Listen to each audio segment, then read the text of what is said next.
Freedom ಪಾರ್ಕ್ನಲ್ಲಿ ಅಂಗನವಾಡಿ ಕಾರ್ಯಕರ್ತೆಯರ ಧರಣಿ ನಡೆದಿದೆ.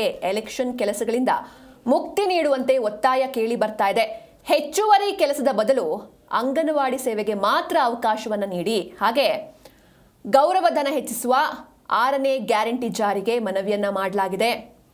ಇದರ ಜೊತೆಗೆ ಗೃಹಲಕ್ಷ್ಮಿ ಆಗಿರ್ಬೋದು ಅಥವಾ ಈ ಜಾತಿ ಸಮೀಕ್ಷೆ ಸೆನ್ಸಸ್ಗಳು ಇದನ್ನು ನಾವು ಮಾಡೋದಿಲ್ಲ ಅಂತ ಸರ್ಕಾರದ ವಿರುದ್ಧ ಅಂಗನವಾಡಿ ಕಾರ್ಯಕರ್ತೆಯರು ಧರಣಿಯನ್ನ ನಡೆಸಿದ್ದಾರೆ. ಅಂದರೆ ನಮಗೆ ಮಲ್ಟಿ ಟಾಸ್ಕಿಂಗ್ ಮಾಡೋದಕ್ಕೆ ಸಾಧ್ಯ ಇಲ್ಲ, ನಮ್ದೇನು ಕೆಲಸ ಅದನ್ನು ನಮಗೆ ಮಾಡೋಕೆ ಬಿಡಿ, ಅದನ್ನ ಬಿಟ್ಟು ನಮ್ಮನ್ನು ಈ ಎಲೆಕ್ಷನ್ ಕೆಲಸಗಳಿಗೆ ಅಥವಾ ಹೆಚ್ಚುವರಿ ಕೆಲಸಗಳಿಗೆ ಗೃಹಲಕ್ಷ್ಮಿ ಪರಿಶೀಲನೆ ಆಗಿರ್ಬೋದು ಅಥವಾ ಜಾತಿ ಸಮೀಕ್ಷೆಯನ್ನು ನಾವು ಮಾಡೋದಿಲ್ಲ, ಬದಲಿಗೆ ಅಂಗನವಾಡಿ ಸೇವೆಗೆ ಅವಕಾಶ ನೀಡಿ ಅಂತ ಒತ್ತಾಯವನ್ನು ಮಾಡಿದ್ದಾರೆ. ಯಾಕಂದರೆ ಅವರ ಕೆಲಸ ಏನು ಅದನ್ನೇ ಮಾಡೋದಕ್ಕೆ ಅವರಿಗೆ ಟೈಮ್ ಸಾಕಾಗ್ತಾ ಇಲ್ಲ.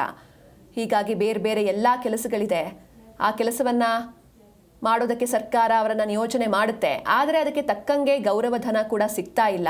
ಈ ಕಡೆ ಎಲ್ಲ ಕೆಲಸಗಳನ್ನು, ಈ ಕಡೆ ಅಂಗನವಾಡಿ ಕೆಲಸ ಆಗಿರ್ಬೋದು, ಆ ಫುಡ್ ಕಿಟ್ ಅದೆಲ್ಲ ನೋಟ್ ಮಾಡ್ಕೊಳ್ಳೋದಾಗಿರ್ಬೋದು, ಇದರ ಜೊತೆಗೆ ಬೇರೆ ಬೇರೆ ಕೆಲಸಗಳು, ಏನೇ ಹೊಸ ಯೋಜನೆಯನ್ನು ಸರ್ಕಾರ ತಂದರೂ ಕೂಡ ಅದನ್ನು ಮನೆ ಮನೆಗೆ ತಲುಪಿಸುವಂಥ ಕೆಲಸವನ್ನು ಮಾಡಬೇಕು, ಜೊತೆಗೆ ಈ ಸೆನ್ಸಸ್ಗಳನ್ನೆಲ್ಲ ಮಾಡಬೇಕು. ಹೀಗಾಗಿ ಈ ಕೆಲಸಗಳಿಂದ, ಚುನಾವಣಾ ಕೆಲಸಗಳಿಂದ ಮುಕ್ತಿ ನೀಡಿ ಅಂತ ಕಾರ್ಯಕರ್ತೆಯರು ಒತ್ತಾಯವನ್ನು ಮಾಡಿದ್ದಾರೆ.